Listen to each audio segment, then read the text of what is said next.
I'm going to introduce myself first.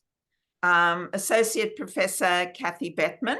I'm here in the capacity of the NHCPE Research Committee, but I'd like to also indicate my links to Ken Miller and to PACVA. And I'm absolutely delighted to be talking to my old colleague, old as in known a long time, and actually friend, Professor Pol McCann, Dean of the Metavision Institute. But I'm going to ask you, Pol, to introduce yourself and say a little bit about what you do. Hi, Associate Professor Kathy. Good to see you. I've now also, since I last saw you face-to-face, legally changed my name. So I'm Pol Miles McCann. Of course, I forgot that. I have my married name in there. Sorry. And I'm just going to say for everyone who's watching, please say hello to Decca, my very large half Great Dane, half German short-haired pointer, office companion. So I'm talking to you today from my spare room / home office / dog bedroom, but that's kind of indicative of what working in the field of either therapy or education is at the moment. Post-pandemic, we had to adapt, and I found the adaptation great. I love this combined way of teaching and working. I do show that, totally, absolutely. But tell us a little bit about what you're doing now, your role now. Sure. I'm now the Dean of Education at the Metavision Institute. We're a small counselling and psychotherapy college with a very intense or a deep focus on the personal development of the professional as our students go through. We have a graduate diploma in holistic counselling and a master of holistic counselling and psychotherapy. Nested qualifications, very much looking at who are you in terms of why do you want to do this work? What's your background and what is that going to bring to the study? And what is that going to bring to your clinical practice eventually? Some of our students are in practice. We have students with a psych qualification who want to really embed their counselling and psychotherapeutic lens on top of that background. Okay, so as I explained to you, the point of this interview is to encourage people to consider doing research and publications in the counselling discipline. And I had to think of you immediately because I think your story and how you came to work in counselling and then to actually do research, and also the area in which you have researched is really, really important. I don't even know where to ask you to start, but can you give the viewers some indication of like how you got here? I think I'm kind of a good textbook case of who ends up doing psychotherapy, because it's the experiences, good and bad, across our lives that shape us and direct us into where we want to work. So as a living in the south of New Zealand, born to Irish Catholic migrant parents, depressed gay teenager in the late 70s, early 80s, I wanted to be a psychologist because I thought I want to understand depression. I want to see how to help people with it and find out what causes it. Unfortunately, the depression got in the way of finishing high school and I failed year 12, which was hugely humiliating and very much a life-changing experience because I always thought I would go to uni. In New Zealand at the time, if you failed that level, you had to wait until 21. And at 17, that was like, well, you have to wait until you're 85. It was a lifetime away. So I gave up on the idea. And over the next few years, I managed to convince myself I wasn't smart enough for it. And I did some jobs that were interesting. I did some jobs that were fun. None that were particularly fulfilling. I ran a business for a few years, which was actually really good for my self-esteem in terms of teaching what I could do. But while I was running that business, my first significant relationship, my boyfriend had HIV. And this was in the mid-90s when it was pretty much still at some point a death sentence. A mutual friend was working at the Victorian AIDS Council and said, okay, Martin is HIV positive, you're HIV negative. That's a really unusual dynamic to be living in. So VAC have set up a peer support group. Why don't you join and hear from other people how they're coping with this unusual way of living with someone who's possibly going to die. So I did the first group. It was great. It was just so amazing to hear people talk about their experiences. And at the end of the first group, the psychologist who was running it said, you would probably do well facilitating this kind of work. So I was then trained up by the Victorian AIDS Council in not group therapy techniques, but just group dynamics. So I co-facilitated that group for the next 3 years. Martin died during that period. I moved to Sydney. I did the same at ACON. I set up the first peer support group for negative men. About that time, I kind of fell into working with homeless teenagers. And it was because I had that volunteer history. I was able to go to an agency and say, look, I'm interested in social justice, homelessness, because I had been homeless in my late teens. That kind of turned into work. Another job that I had, another casual job in that area, they had a full-time job coming up after I'd been there for a few months. And they said, look, you did a really good interview, but we actually only hire graduates. But if you enroll in uni, we will hire you anyway. So even though I hadn't a degree, in the late 90s, when I was 32, I found myself doing psych at Sydney, which is what I thought I'd always end up doing. I was just doing it like 12 or 14 years later than I expected. And I liked psych. I was okay at it. And to their credit, University of Sydney, in their first lecture, said, if you think you're going to learn how to counsel people and work with them, you're going to be waiting for 4 years. You will do that maybe in your honours year, probably in your masters, but we're going to ground you in other aspects of how people behave. So, you know, they kind of warned me that I wasn't going to get counselling skills. Parallel to that, I did sociology as my other major, and I was good at sociology. My marks were so much better, and I ended up doing honours in sociology. I got a first, and I got a scholarship. So going from failing high school to getting a scholarship was phenomenal. And my research area was straight men and how homophobia has the capacity to constrain their behavior. So if you ask most Australian men, when you were a boy, what was the thing you did not want to be identified as? You didn't want to be gay. You didn't want to be the one who got called pufter or whatever other epithet.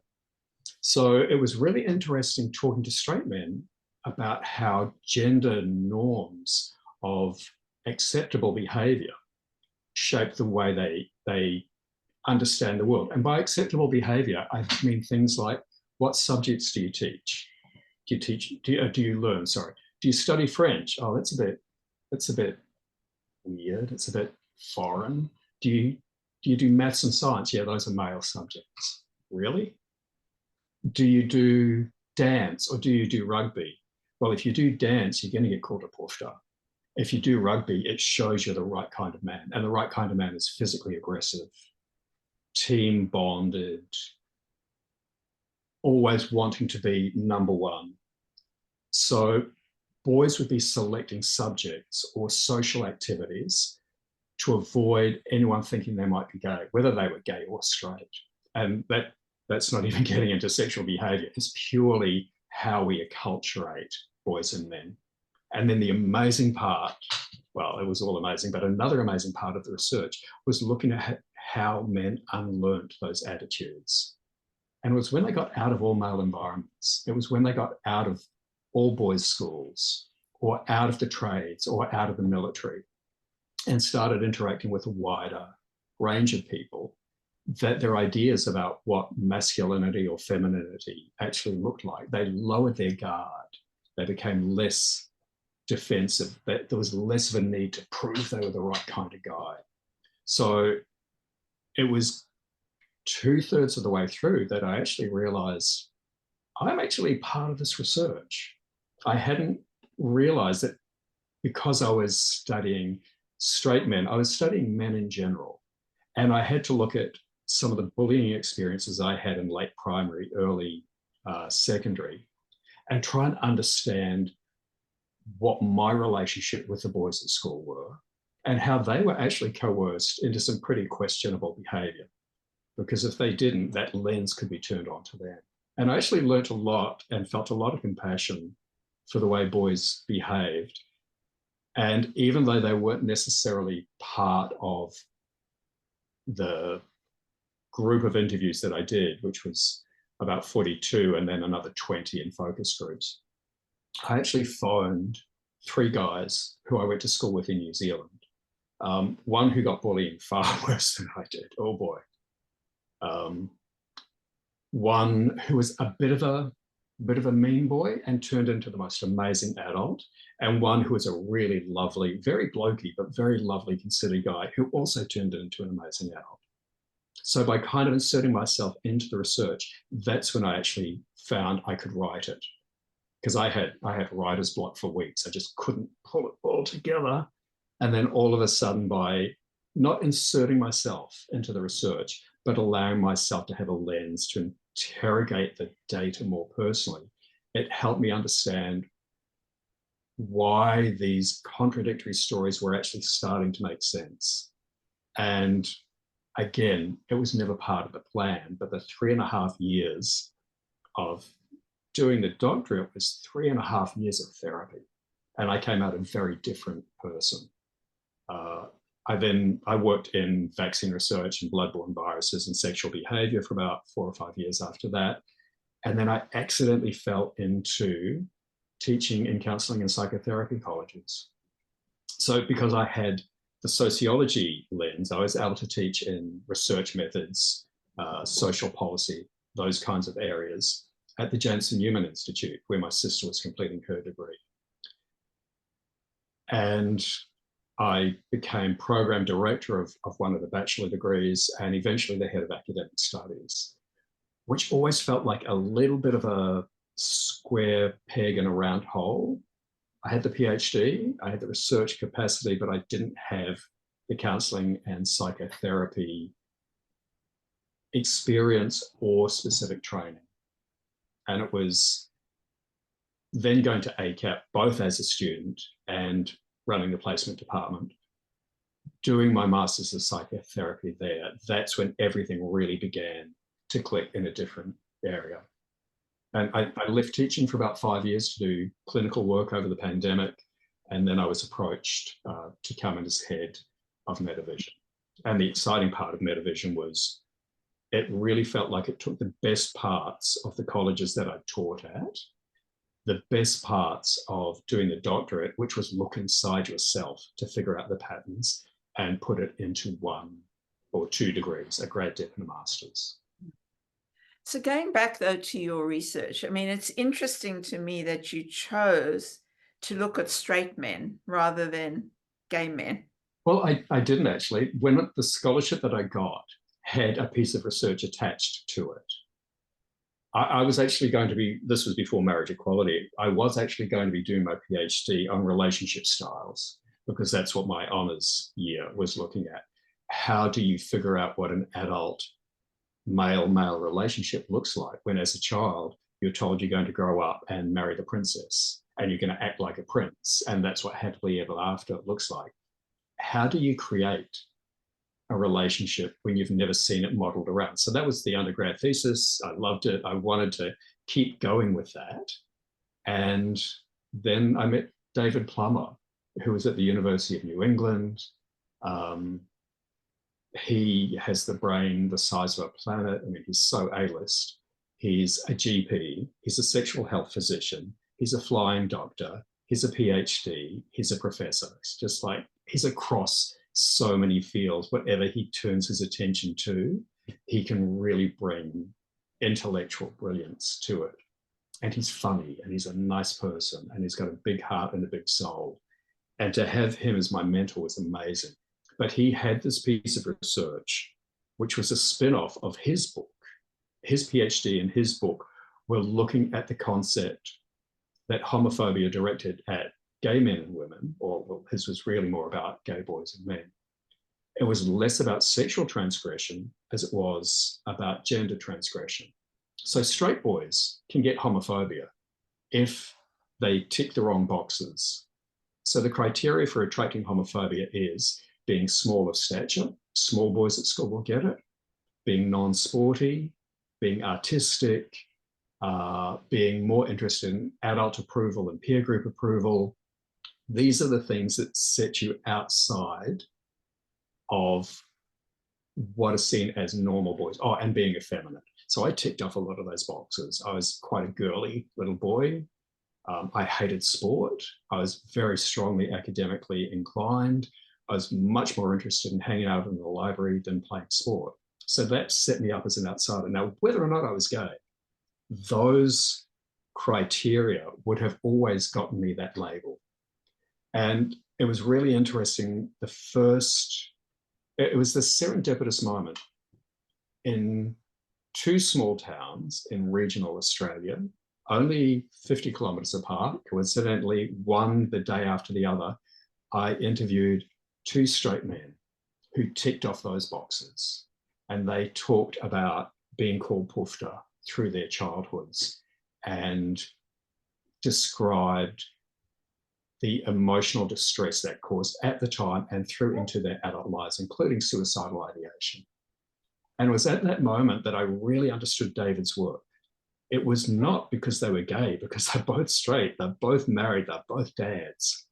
It wasn't about whatever their sexuality was. It was because they weren't seen as the right kind of boy. Both of them were small.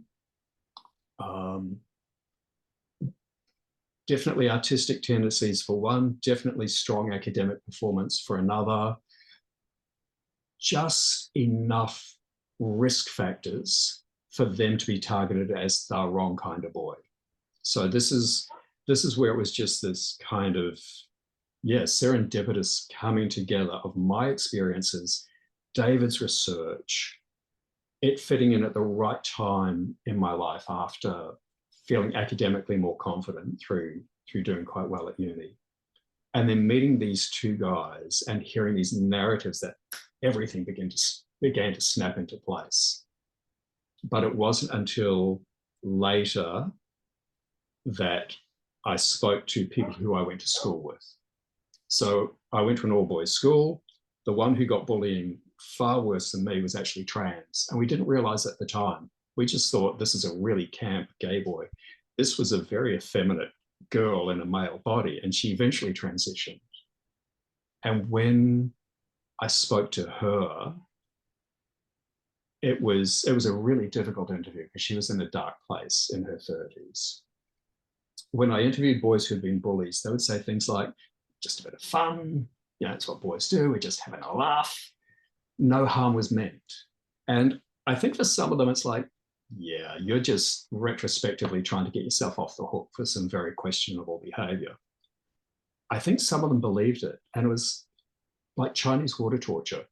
If you say to a kid, oh, you're a pufta, and you move on, you might notice that someone else says it twice that day, and three other people say it the next day, and someone says it the day after. So over the course of a week, even though you might have just made some smart ass comment or laughed at them, over the course of that week, they've had 20 or 30 really crushing social interactions, and often with an audience of boys laughing at them.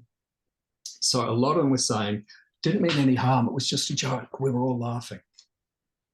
When I spoke to my trans friend, I said, I was kind of falling apart, and you were making a big joke of it too. You were rolling with the joke. You were like, it's like you were in the joke with them. You were making the best of it. And she went, oh, Dal, no, I was dying. I was suicidal. I had to laugh because it stopped me crying, because that made it worse when I cried. So she had trained as a hairdresser. She left school early. She trained as a hairdresser. By the time we spoke in our mid-30s, she had crippling social anxiety. She no longer worked as a hairdresser. She had panic attacks if she was with more than two people. And it was when I saw the way people interacted with her and that they were saying it was just a joke. And I was looking at the fact that she was kind of laughing along with the joke, which wasn't a joke. That's when I realized, that's when it all came together. People might have thought it was a joke, but they didn't know the damage they were doing. Or if they did, they tried to soft pedal it. When I saw what she went through, I didn't think she was suffering. I didn't think she was that low. I thought she was just like, yeah, bring it on, call me what you want. But she was falling apart. That research, though, is quite multifaceted in a way, in the sense that very strongly there is a focus on the discourses around masculinity, as well as the harm and the trauma, the emotional trauma of experiencing that. And I can't help being fascinated by the first bit around discourses, because it's what my research was about, linked to domestic violence. Yeah. But what stands out for me now is how both of our research, which was done some years ago, is so current now, with all the focus on DV and all of this stuff. And here you are. Have you ever thought of republishing or publishing based on that? Because it's like a carryover to now. Look, now that I'm back in academia, and much as I love the two colleges that I worked at, they didn't have a research profile. I supervised students in their research masters, but it was a small part. And I'm really excited to think that the profession is encouraging professionals and educators and students to jump back into research, because we need research with an Australian lens. And in terms of DV, the spike in DV at the moment is unbelievable. The spike in transphobia is huge at the moment, because it's almost like people don't feel they can say bad things about the gays anymore. So they say them about the trans kids and the trans women and the trans guys. I think the discourse is shifting to a dangerous state where people can start saying questionable things about gay and lesbian people. In America, they're talking about the possibility of rolling back marriage rights. And what happens in America filters down to here. So, and yes, this is about discourses. I did discourse analysis as well in my PhD, and that's complex. But our social world is shaped by the discourses that are around us, which is why it's so scary. Sorry, my light's flickering. It's so scary when you see politicians saying overtly homophobic or racist or anti-Semitic or Islamophobic or transphobic or whatever nasty vibe they're bringing into the discourse. That is allowing people, it's giving them authorization to say bad stuff. Discourses shape the world. If we say gay and lesbian is equal and gay marriages are right, that becomes part of how we conceptualize it. If we say trans women are dangerous in a bathroom, and you're far more likely to be assaulted by a cis man in a bathroom than a trans woman. But once you start saying that, once that becomes part of the discourse, people start going, yeah, there's something dodgy about them. Don't trust them. Oh, and trans women in sport, that's got to be bad. So all of a sudden, the political climate heats up, because you are now allowed to say questionable things. Like Trump said, very fine people on both sides of the Charlottesville riot. Some of the people he was saying that about were carrying Nazi flags. All of a sudden, the discourse is now allowing people to say really damaging things. And it's then authorizing the Proud Boys to feel like, they are the public defenders of morality in America. You get this rise in Christian nationalism. In America, which has always had the separation between church and state, you now get politicians advocating for Christian nationalism and a semi-theocratic rule of law.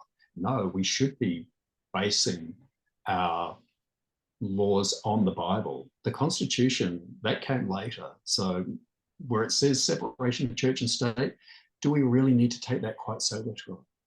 And that kind of discourse permeates other countries. Look at the rise of the strongman in Hungary, Poland,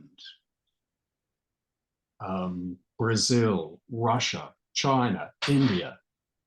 People who are very autocratic in the way they rule, and they will find what they see as weak points to exploit.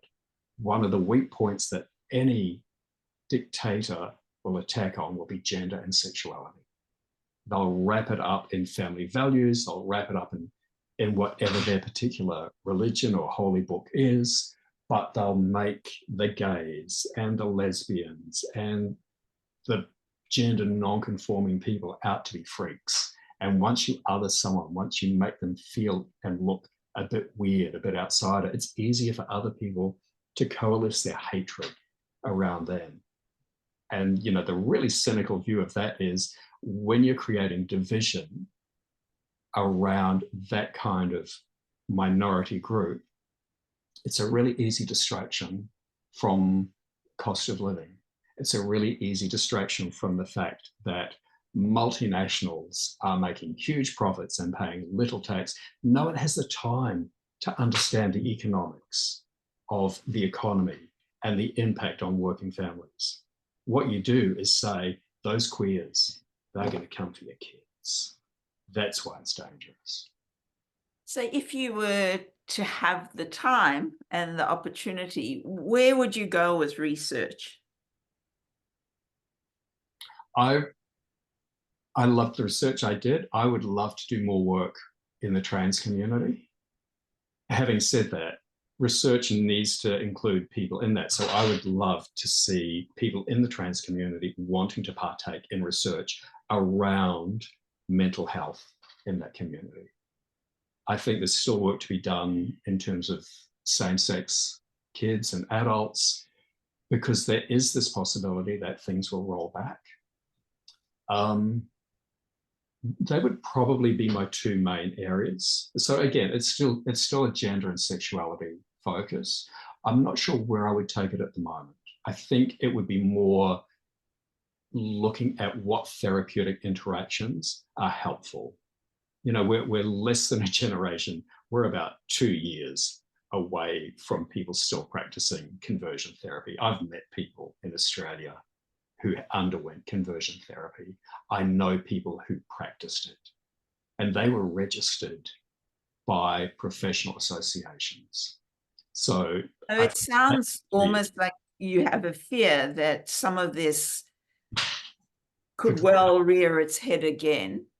And would you say then, as a profession, we have a responsibility to somehow do something about it, but also being prepared for it? Is this something that should be included more strongly in our teaching? Look, I think so. And I think this comes as well with my sociology lens, and B, my super community engaged Catholic parents. They did the lovely version of Catholicism, which is about looking after your community and caring for people. So I think embedding concepts of social justice and a curiosity. I know curiosity is one of your favorite words from when we worked together. I'm just curious about that, Paul. I think having that curiosity about how things are and how backsliding is possible, and how we do need to be prepared for that. And you be prepared by making sure that the next generation of academics and researchers and therapists are going into their training with a critical eye and a need to understand the social world and a desire to investigate it. Research is tiring and it's often quite isolating, but when it comes together, it's thrilling.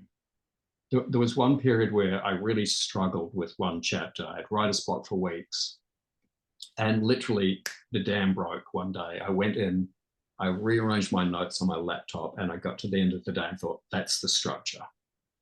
That was a Saturday. I went in on the Sunday and I wrote 7,000 words in a day.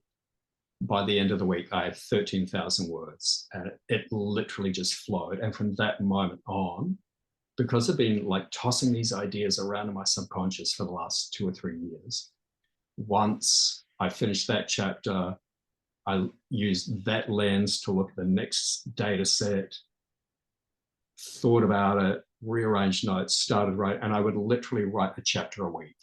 I'd have a few days off feeling brain damaged because it just took so much energy, but I literally wrote 5 chapters in about 8 or 9 weeks and then spent months polishing it. But all of that work, I basically wrote my thesis in just over 2 months.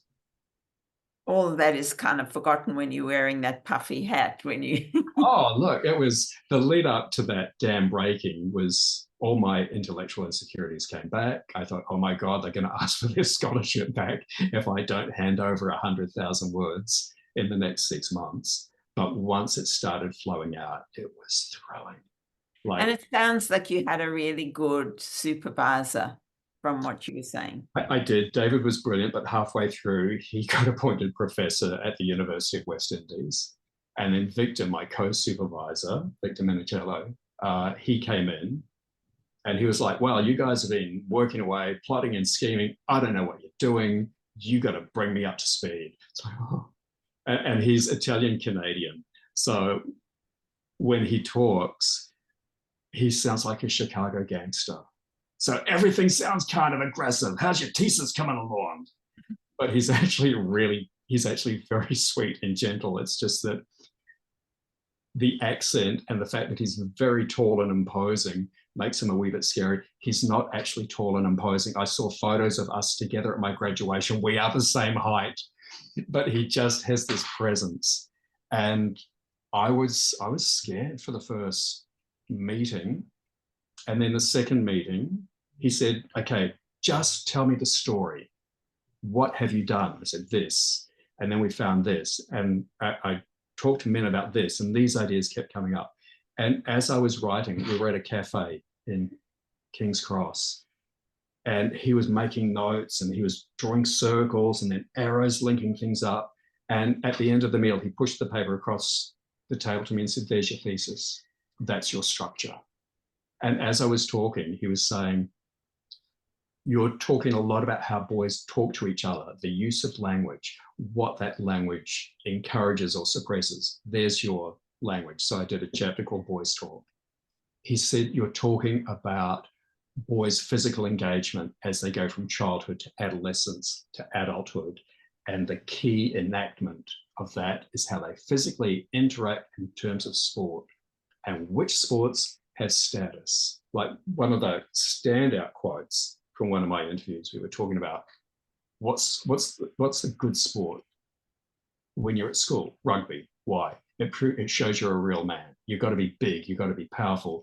You've got to be prepared to be hurt. What about soccer? Oh, game for Europeans and Nancy boys. It's like, wow, what a quote.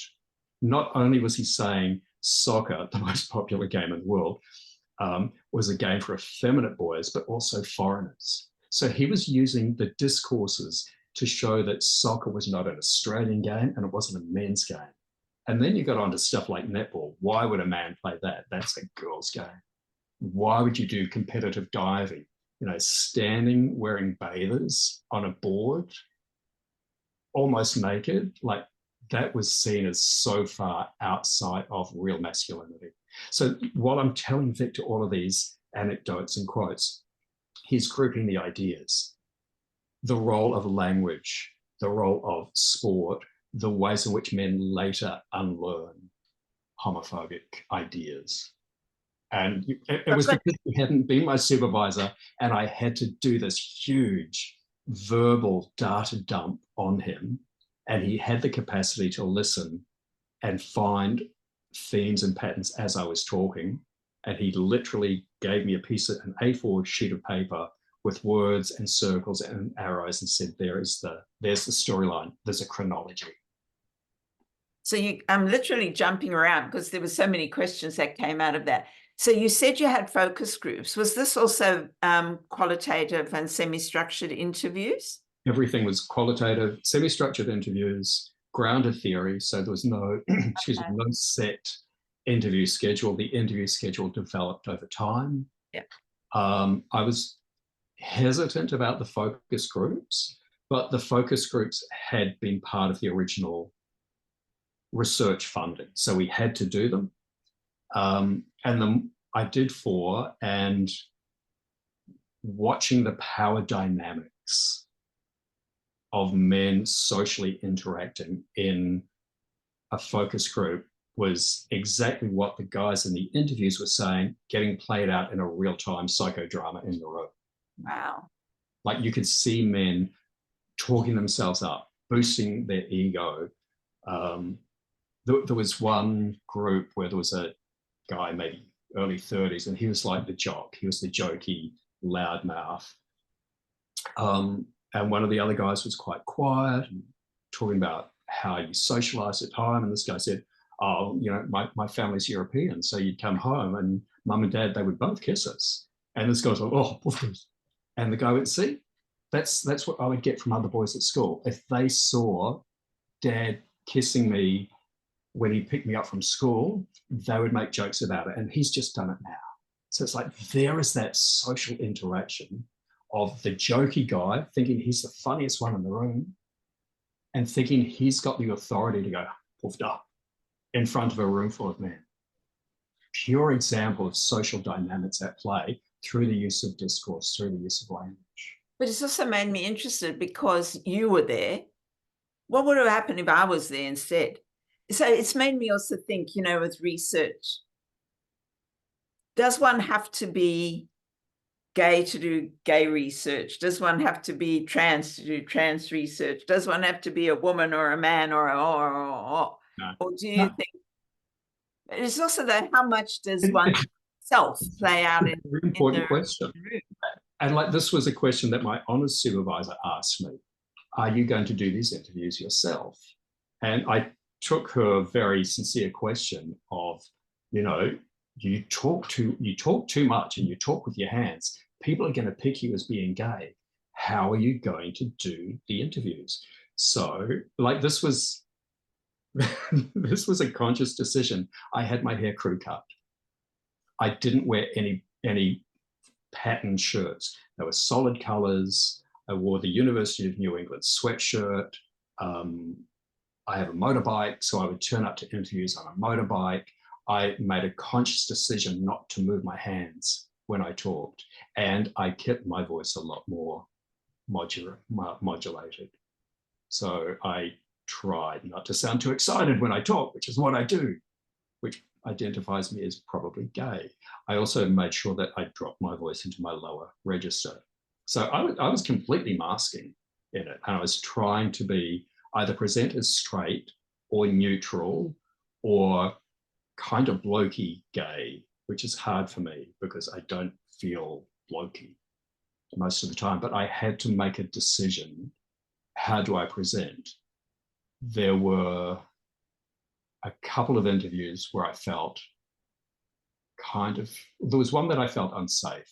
And that was why Fran, my honours supervisor, said, are you going to go into these interviews and interview men about sexuality and gender? Oh, yeah. Because, you know, you actually want homophobic men to open up. And there was one guy, I felt uncomfortable. I don't know how he would have responded if he sort of picked up that I was gay. Sexuality did come up naturally in pretty much every interview. And he had like a 3-year-old kid running around. He was a solo dad. His wife had left him and left him with his son. He was a plumber. He went to a very expensive private school. We're talking about gender and sexuality. I said, how would it be if your son grew up and he was gay? He went, oh, he won't be gay. Make sure I teach him cricket and rugby. And he was serious. If I teach him the right male team socializing acceptable activities, he will turn out straight. That was an interview where I very much kept my guard up. During the interview, I was thinking, I'm going to get amazing data out of this. I have to make sure I don't get bashed before I leave the room. Wow. So yes, I mean, do you go into interviews and say, hey, I'm a mid-30s New Zealand-born gay man doing interviews on homophobia, what can you tell me? Or do you just go in and say, I'm from the University of New England, I'm doing a doctorate on masculinity? We didn't talk, in the recruitment, we didn't talk about homophobia. We talked about the pressures that men in Australia are under.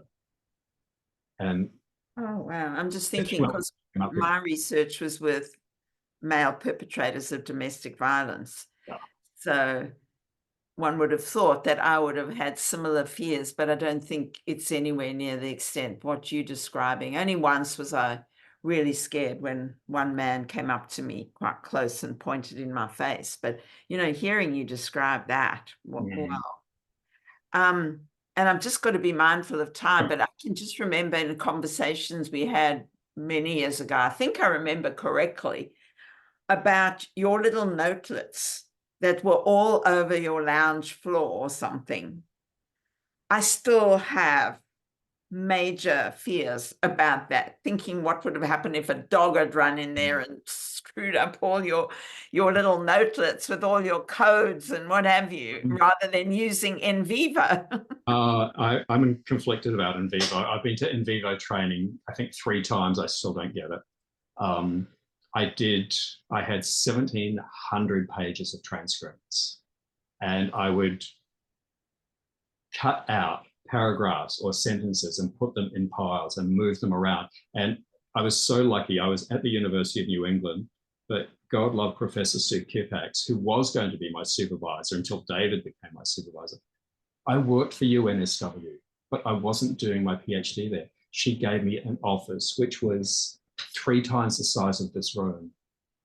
And I had stuff on the walls, and I had piles of notes and themes on the floor, and I would photocopy another transcript, and I'd put that quote in 2 different piles, and I'd move them around.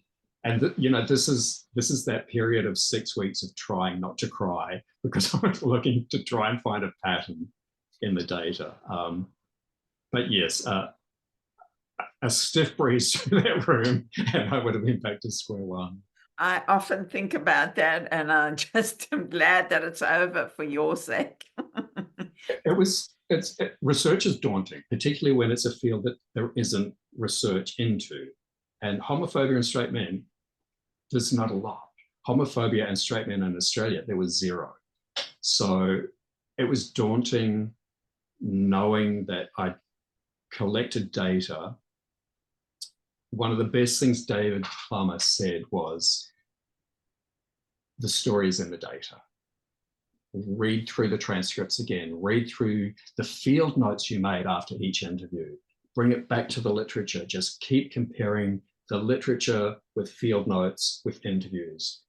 Your PhD is in the data. You will find the story. And that was the narrative in the back of my mind. He trusts me. He knows I can find a cohesive story in here. And that's why when I did find the story, it spewed out in a matter of weeks. I love that for qualitative research. You will find the story. That's exactly right, isn't it? And that was one of the phrases that kept me going. Like, knowing that I had his trust was paramount. The same with Victor. He's a dauntingly smart man.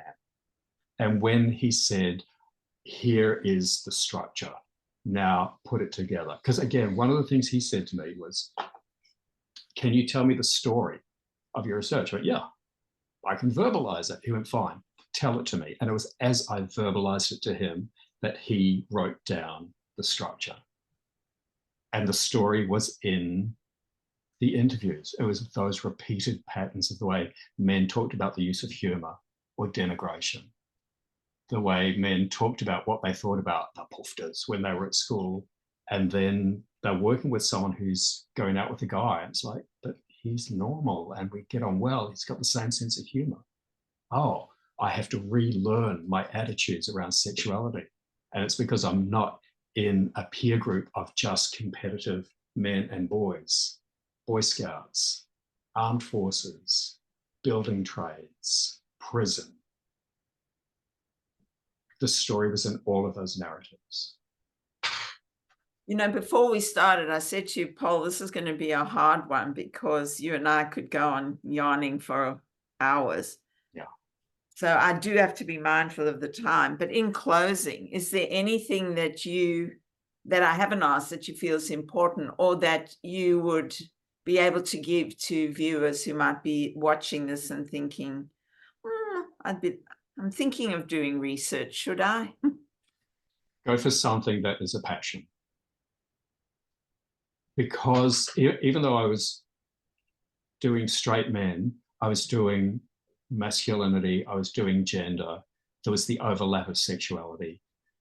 Do something that has a resonance that will keep you wanting to come back on the days when you can't quite see the pattern, when you know you need to have a motivating force. A PhD is going to take 3 or 4 years. A smaller piece of research is going to take 6 or 12 months. It needs to be something that you feel enthused about. One of my study partners, 3 of us went through, we all got firsts, we all got scholarships. This particular woman got the most valuable scholarship of all of us. And it was a funded piece of research to look at videotapes of patients in beds connected to machines and watch how the doctors and the nurses moved around them, how they came into the room, how they interacted with the machine versus the patient, who got attention first, who got most of their face time. She watched hundreds of hours looking for patterns of how people interacted with patients and or machines. She wanted to die. She was funded for it, but it wasn't a passion project. Who could get that excited by it? She got her PhD, good on her. She persevered. But for my other study partner, whose research area was disability policy, that was her joy. For me, sexuality and gender, that was like my whole world. If you have the opportunity to pick a research topic that excites and resonates with your experience or your interests, that's the one to go for. So in other words, I'm right. It's all about being able to stay curious. You're curious about, how did my life turn out this way? What were the motivations of the boys I went to school with? Because up until that point, I was quite angry with a lot of them, but I wasn't curious as to how and why they were being socialized into these really narrow and restrictive frameworks, because that restriction of homophobia stops men being emotionally open to their kids. And, you know, things have certainly changed. The way dads interact with their kids is different to 1 or 2 generations ago. And that has a really positive benefit for the mental health of their children. Like, I love my dad. He was such a lovely, emotionally present man. He wasn't particularly, on one level, he was kind of physical. He always hugged and kissed us. But I remember one time having dinner with my sister and her husband and their kids. And her husband was stretched out on the chaise longue, and his teenage son was beside him on the couch, lying across his dad's chest. And this was like a 13 or 14-year-old lying in this sort of half-hug embrace, you know, watching sport because that was their thing, but just so utterly natural for Keith to be holding Edward in his arms. It's like, I would not have had that relationship with Dad. So, you know, that's just one generation, and they had the most beautiful, beautiful relationship. Now, if either of them were caught up on the fact that men should not touch because that's a bit gay, they would never have been able to do that and feel relaxed. So the changes in what men's acceptable behavior in physically interacting with each other and being able to be emotionally expressive with each other has changed phenomenally in the last couple of decades. Well, let's leave it on that hopeful note. Yeah.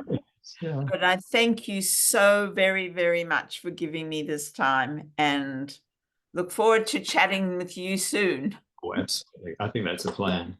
I'll stop recording.